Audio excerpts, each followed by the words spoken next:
Amém. Eu quero convidar você a abrir a sua Bíblia no livro de Miqueias.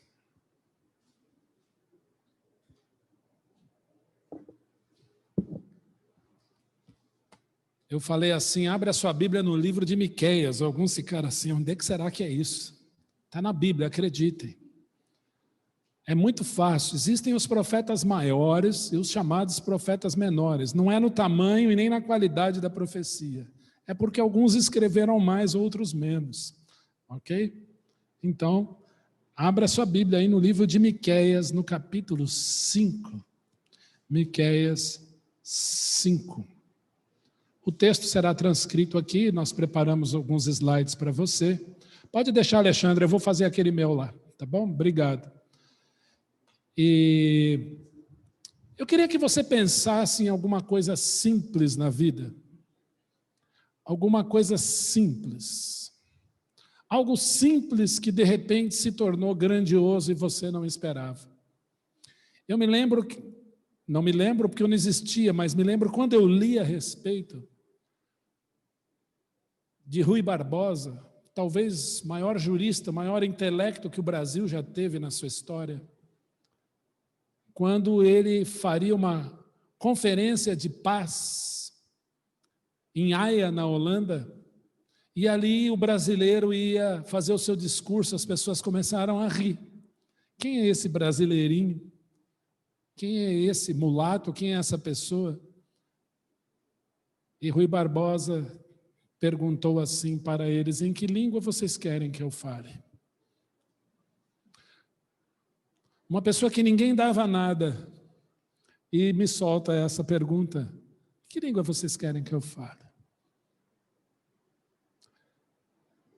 Quando o Senhor Jesus foi apresentado como Messias, Natanael estava lá debaixo da figueira e alguém disse para ele, será ele o Cristo?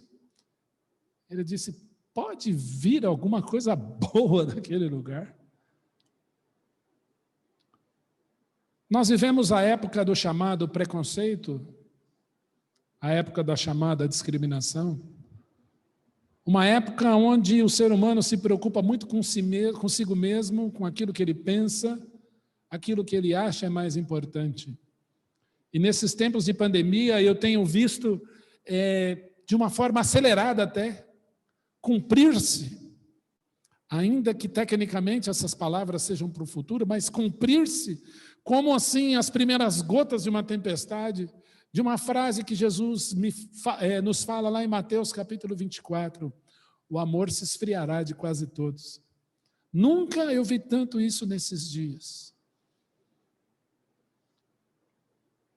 E a Bíblia diz que o Senhor, Ele pega as coisas simples, as que nada são, para envergonhar aquelas que são.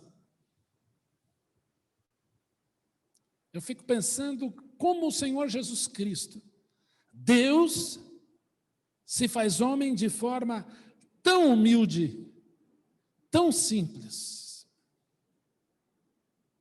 Tão humilde e tão simples. Nós chegamos no mês de dezembro e começa a se falar em Natal. Fomos andar de bicicleta na Paulista, tudo enfeitado, tudo cheio de luzinha. Eu, particularmente, acho bonita essa época do ano. Ver aquelas luzinhas nas árvores, alguns parques. E dependendo da rua que você passa, a minha filha, por exemplo, gosta muito disso, ela fica, ai, que lindo!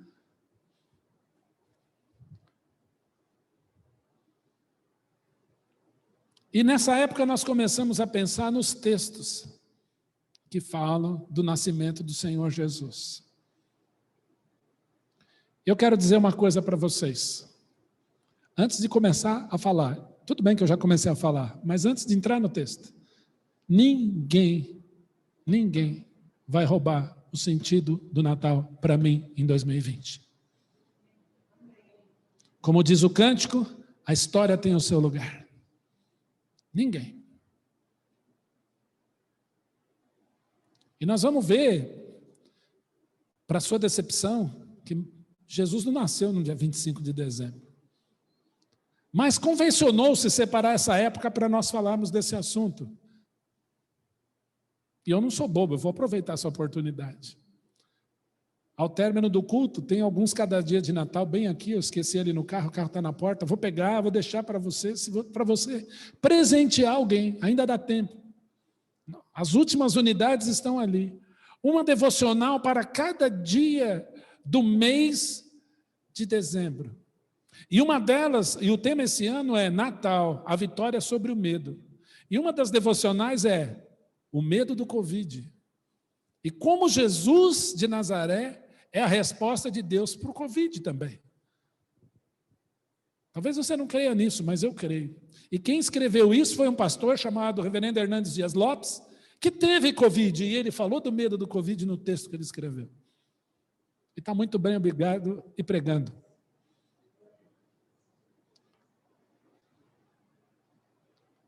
E o texto de Miqueias 5 vai nos falar dessa humildade do Senhor Jesus e a complexidade dele ter nascido numa cidade chamada Belém. Quando eu era criança, eu achava que Jesus era paraense. Eu achava que Jesus tinha nascido em Belém do Pará. Quando eu vi que capital do Pará, aprendi na escola, na 4ª para a 5ª série, era Belém, eu falei, uau, Jesus é brasileiro! Eu fiquei todo feliz, fui falar com a minha mãe disse, não, não é bem assim. Belém. Que lugar é esse? O texto de Miqueias 5, se você está com a Bíblia, pode acompanhar aqui, ou você acompanha aqui, se você enxergar bem, mas eu tentei trazer o versículo para nós aí. Diz assim, agora junta-te em tropas, ó filha de tropas, por se há sítio contra nós, ferirão com a vara a face do juiz de Israel. Versículo 2 em destaque. E tu, Belém, Efrata, pequena demais para figurar como milhares de Judá, de ti me sairá o que há de reinar em Israel, cujas origens são desde os tempos antigos, desde os dias da eternidade. Portanto, o Senhor os entregará até o tempo em que a que está em dores de parto tiver dado à luz. Então o restante de seus irmãos voltará aos filhos de Israel. Ele se manterá firme e apacentará o povo na força do Senhor, na majestade do nome do Senhor seu Deus. E eles habitarão seguros, porque agora será ele engrandecido até os confins da terra. Versículo 5, parte A. Ele será a nossa paz. Eu não sei se você entendeu o que você leu. Porque quando chega a época de Natal, a gente lê o versículo 2. E tu, Belém, Efrata, pequena demais para figurar entre os milhares de Judá, de ti me sairá aquele que há de reinar em Israel, cujas origens são desde os tempos antigos, desde os dias da eternidade.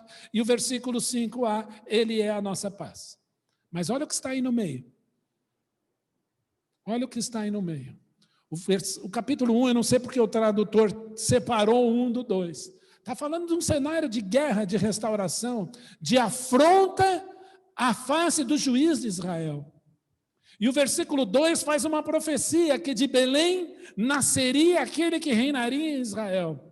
E quando nós olhamos então os outros versículos, o 3 e o 4, está falando de um nascimento, está falando de restauração de volta dos filhos de Israel, e que ele, esse menino que nasceria, apacentaria o povo de Israel na força do Senhor, na majestade do nome do seu Deus, e eles, os de Israel, habitarão seguros. Qual o momento da história da humanidade Israel habitou seguro? No máximo no reinado de Salomão. Porque no reinado de Davi era guerra atrás de guerra. E Davi era um homem de guerra, e o Senhor não deixou Davi levantar um templo, porque ele era um homem de guerra. E para Salomão, o seu reinado foi o mais majestoso, ele orou por sabedoria. Mas bastou Salomão sair do trono, Dos 51 reinos de Israel, nenhum rei foi fiel, e dos 49 de Judá, apenas 5. O resto, todos foram infiéis e fizeram o que era mal perante o Senhor, e a terra se dividiu. Agora nós estamos falando de um rei que vai reinar, vai se manter firme, não é isso? Apacentará o povo na força do Senhor, e que eles habitariam seguros na sua terra. Isso nunca aconteceu. De 2, 1, ou eles vão habitar seguro na sua terra e o Senhor reinará sobre eles, ou Deus mentiu. E pasmem, Belém hoje é território palestino. Vocês vão ver aqui.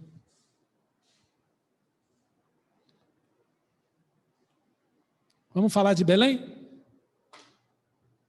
Que não é do Pará, mas é Belém da Judéia. É interessante essa cidade chamada Belém, bem pertinho de Jerusalém. Uma das coisas mais lindas de você ir para Israel é você ver as placas. Quando estávamos indo para Belém, eu tirei uma foto do ônibus dessa placa, escrito Belém. Eu falei, existe! Miqueias 5:2, Belém existe. Até hoje com esse nome, gente. E tem gente que duvida da palavra de Deus. A minha primeira experiência ao pisar em Israel, no aeroporto Ben Gurion, pegamos um ônibus, fomos para o nosso chalé, onde a gente ia dormir, 5 horas da manhã, mais de 20 horas de avião, estava morto, cansado, moído, triturado. Vi uma plaquinha escrito Jerusalém, apontando, e comecei a chorar dentro do ônibus. Falei, Jesus existe. Glória a Deus, não é mentira. E aí nós íamos para Belém, que é bem pertinho. Aí vi outra placa, eu falei, existe mesmo, porque 2 testemunhas confirmando uma verdade. Existe. E aí chegamos a Belém. Essa é Belém hoje, uma cidade muito simples. Na hora veio o texto de Miqueias 5:2 na minha cabeça.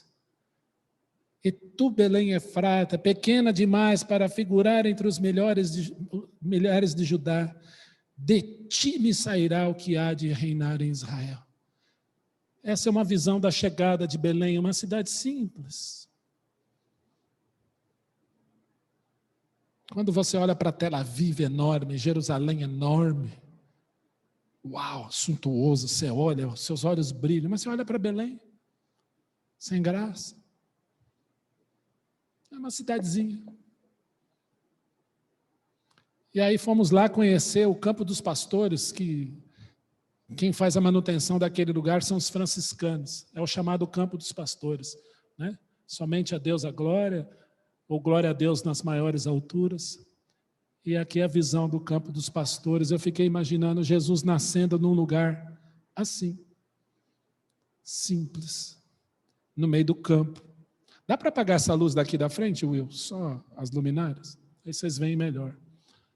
Um lugar simples. Jesus, talvez, Maria e José passam por um bosque procurando um lugar. E é interessante que nós lemos que não havia lugar para eles na hospedaria e cada um ia se alistar na sua cidade.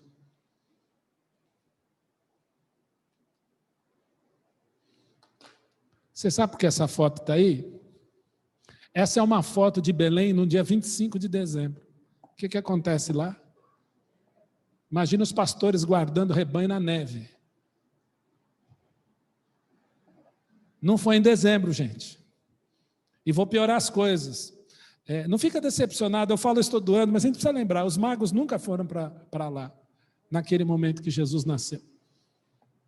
Não estou falando heresia, leiam a Bíblia. Quando os magos chegam, Jesus já estava numa casa e era um menino. Tanto que Herodes diz assim, mata de 2 anos para baixo. Eles chegam 2 anos depois. Mas o que é interessante dessa história, e aí nós vamos falar de Belém hoje, é você tentar imaginar José e Maria grávida, vindo, talvez Maria sentada num jumento, José puxando, numa viagem a pé para se alistar, porque era ordem, cada um ia se alistar na sua cidade. E você sabe toda a história que José tenta deixar Maria secretamente, porque acha que ela aprontou, mas ele amava, ele era justo e não queria infamar. Ele poderia reivindicar o apedrejamento dela pela lei de Moisés. E José a poupa. Então o anjo do Senhor fala com ele. E olha a riqueza dos detalhes. No mesmo momento em que ela está grávida, eles saem da cidade para se alistar em outra cidade.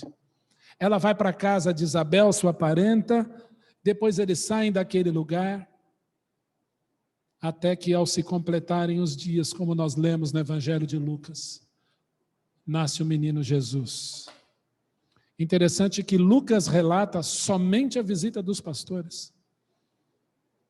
Gente, para aqueles magos chegarem aqui nesse exato momento, mas nem de avião, nem com shuttle no aeroporto de Jerusalém, de Tel Aviv, eles chegariam naquele horário. Humanamente é impossível, nem se viesse de cometa. E eu não estou falando do ônibus. Não dava, gente. Ainda eles erram de cidade, vão parar lá em Jerusalém. Onde está o rei dos judeus? Nasceu lá, tem que nascer em Belém. Volta, enquanto isso José, Maria, os pastores, espera aí que a gente tem que ficar aqui para a foto do presépio. Gente, não foi assim. Está na Bíblia.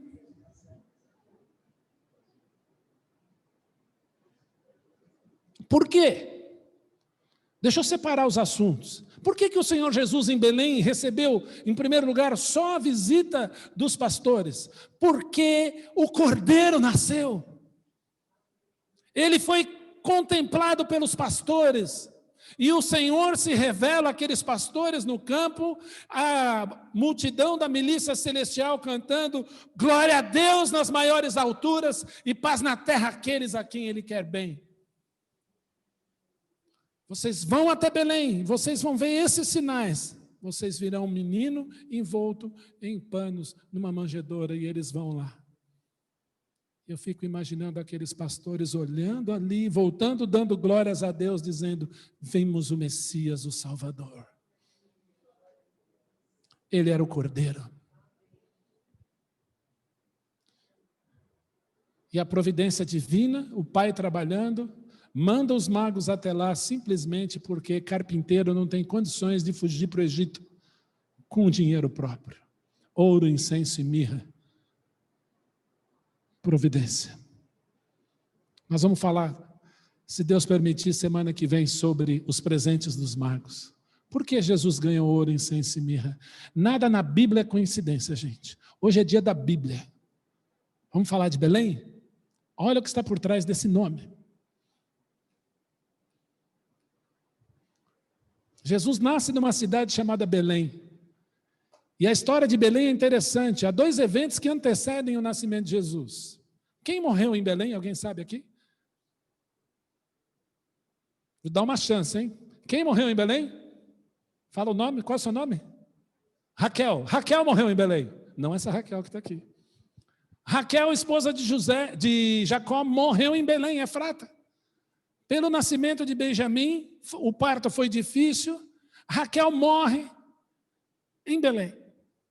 Qual foi o grande rei que nasceu em Belém? Vamos lá? Lembrar da EBD, né, Marquinhos? Tem um rei aí que nasceu em Belém. Nós lemos no texto de Lucas. A cidade de quem? De Davi. Então, Davi era belemita. E quando o sacerdote vai ungir Davi rei, ele chega para Jessé. Imagina, gente. Davi vai ser ungido rei. Qual profeta, qual sacerdote ia para Belém nos tempos de Israel? Nenhum. De repente vem uma pessoa super importante entrando na menor cidade de Israel. Os anciãos vão tremendo e dizem assim, é em paz a tua vinda? Viemos sacrificar o Senhor. Quem é Jessé? Aquele ali, traz todos os seus filhos aqui. É esse não, é esse não, é esse não. Você está olhando para a aparência, o Senhor olha o coração. Está faltando um filho, quem era? Era Davi. Estava lá no pasto, cuidando das ovelhas, tocando a sua harpa. Belém. E José era da linhagem de Belém. E Maria também era da linhagem Desculpa, da linhagem de Davi. E Maria também era da linhagem de Davi. Jesus é da linhagem de Davi pelo pai, pela lei e por sangue, por Maria. Os dois da linhagem de Davi. Para não ter dúvida que ele é filho de Davi, descendente direto do rei Davi. Portanto, ele é rei. A Escritura não falha. E o que quer dizer Belém?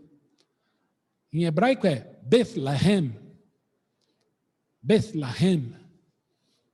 Beit ou Beth em hebraico quer dizer casa. Casa. Olha aí, casa. Eu digitei casa no Google e fui procurando uma casa que eu moraria. Gente, eu achei tão bonitinha essa casinha. Eu fico imaginando aqui esse bosque, esse gramado, uma praia a 200 metros dali, coisa boa, né? Casa.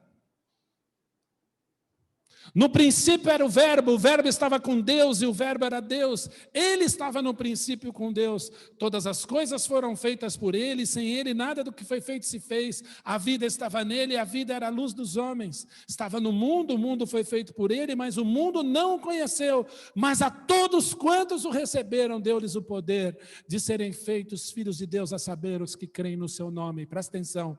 E o verbo se fez carne e casa. É lindo a palavra grega, tabernáculos. Ele tabernaculou entre nós. Jesus Cristo de Nazaré é a morada de Deus entre nós. Por isso que Isaías 7,14 diz que o seu nome será Emanuel, Deus com os homens. Casa. Ele se fez morada, como o tabernáculo no deserto, cuja cobertura era igualzinho do telhado das casas dos filhos de Israel. Ele se fez como um de nós. Jesus é a morada de Deus aqui. Por quê? Porque ele veio nos buscar na cruz do Calvário para morarmos nas moradas, nas casas celestiais que ele tem para nós. Casa. Beit é casa. Qual é o espaço de Jesus na sua casa? Ele é a casa de Deus entre nós. Ah, Jesus fica lá naquele quartinho escuro. Ah, não, ele é um tijolinho da minha construção. Ou ele é tudo. Outro sentido da palavra aí, eu falei casa, né? Beit. Agora nós vamos falar do outro. Vamos lá, ver se agora vai. Não está indo, Alexandre? Aperta aí para mim. Não sei se eu desliguei ou se é a pilha. Travou? Lehem. Lehem quer dizer o quê? Uma vez perguntaram, e a comida de Israel é boa? Eu falei assim, ó, você come arroz e frango todo dia. E muita salada. Depois de uma semana, você quer mudar um pouco, mas não dá. Mas o café da manhã, uau! Cada pão, gente. Andávamos pelas ruas de Jerusalém, passa um senhorzinho, ele devia ter mais ou menos uns 104 anos, empurrando um carrinho assim. E aquele pão saindo fumaça. Nós paramos aquele senhor, do you speak English? Yeah. How much is this bread, man? Aí ele falou o valor em cheque, nós pagamos, fizemos um piquenique no meio das ruas lá, porque o pão lá é demais. Gente, eu nunca comi pão igual aquele lugar. Você gosta de pão?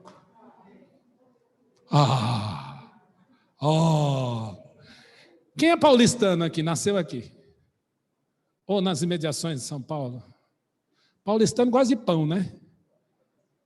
Nós somos pãozólatras. É parte da cultura do paulistano e padaria, gente. É interessante. Você vai, busca aquele pãozinho, se tiver quente, você já assim, olha para um lado, para o outro, belisca. Se tiver uma manteiguinha já ali no meio da rua, você passa. Mas não é só paulistano que gosta de pão, sabe por quê? Porque pão existe em todas as culturas. Você sabia que em todos os lugares do mundo existe pão? Tem pão na China? Tem no Japão? Tem na Indonésia? Tem em Zimbábue? Tem na Arábia Saudita? Tem. Gente, tem pão. E Jesus nasce num lugar chamado Casa do Pão. E o que Jesus disse a respeito de si mesmo lá em João 6? Eu sou o pão da vida, eu sou o pão vivo que desceu do céu, que tendo vindo da vida ao mundo. Ele não é só a casa de Deus aqui, a morada de Deus aqui, mas ele é a verdadeira comida. Como o pão é sagrado, como o partir do pão é sagrado, como assentar-se à mesa é sagrado. Apocalipse 3:20, o Senhor Jesus diz assim à igreja em Laodiceia: eis que estou à porta e bato, se alguém ouvir a minha voz e abrir a porta, entrarei em sua casa, cearei com ele e ele comigo.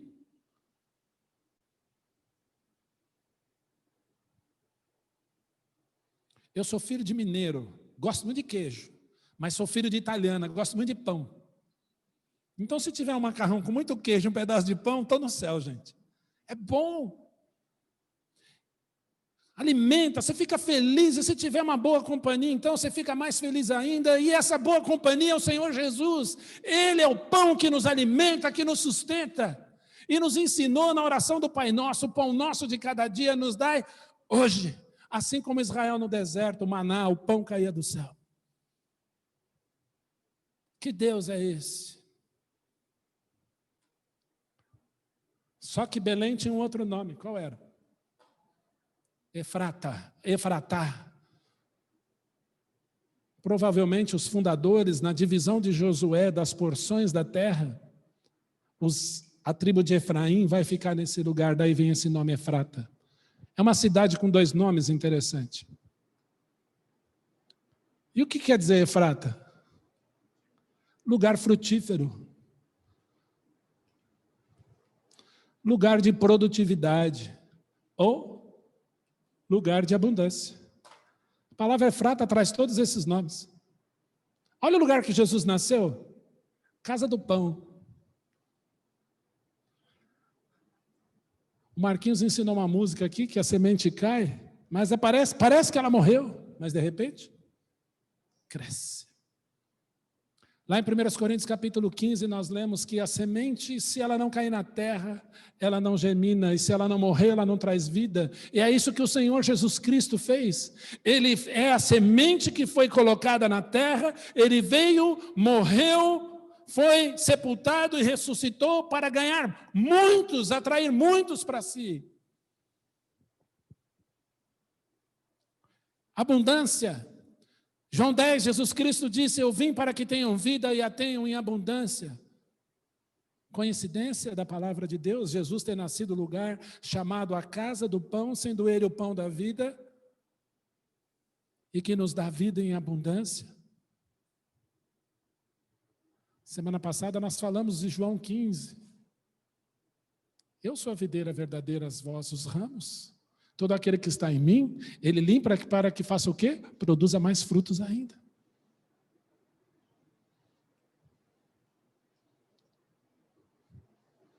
E o texto de Miqueias diz assim: cujas origens são desde os tempos antigos, desde os dias da eternidade. Qual é o princípio da eternidade? Você pode me dizer? Quem pode falar, eu vos dou vida eterna? Deus. Só Deus pode dizer, eu vou dar vida eterna para vocês.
humana muitas vezes não compreender. Como Deus faz isso? Como Deus se faz com um de nós? Em Miqueias 5:5 diz assim, o controlinho aqui não está me ajudando. Muda para mim, Alexandre, aperta um aí, por favor. Ele é a paz. Ele é a paz. Em outro versículo, ele é chamado de Sar Shalom, príncipe da paz. Todos querem paz. Dia 31 vai ter um monte de gente vestida de branco. O que é paz? Fim do coronavírus, paz. Não tem mais guerra, paz. Vamos celebrar a paz. Recentemente, a ONU celebrou o Dia da Paz. Mas olha o que o Senhor Jesus Cristo disse, essas palavras não são minhas. Deixo-vos a minha paz, e eu não a dou como o mundo a dá. A paz que o Senhor Jesus Cristo dá é diferente, é perene, é todos os dias, é duradoura. Paz. Ele é a paz. A definição de paz no dicionário é ausência de luta. Se não tem guerra, tem paz. Mas a definição bíblica da palavra shalom, na sua etimologia é: não há dívidas. As dívidas foram quitadas todas. E se não há dívidas entre você e o seu próximo, entre eu e você, nós podemos dar as mãos, porque há paz, não devemos nada um para o outro. Romanos 5:1 diz assim: justificados, pois, mediante a fé, temos paz com Deus, reconciliação, por meio de nosso Senhor Jesus Cristo. A paz de Deus que excede todo entendimento, guardará o vosso coração e a vossa mente em Cristo Jesus. Paz. O que está por trás de todo esse texto aqui, que vocês viram? E tu, Belém, casa do pão abundante, pequena demais para figurar como grupo de milhares de Judá. De ti me sairá o rei, que há de reinar em Israel. O Senhor não perdeu o rumo da história jamais, cujas origens são desde os tempos antigos, desde os dias da eternidade. Ele é Deus eterno. Ele será a paz. Em hebraico não tem esse nossa. Ele é a paz, é assim, ó.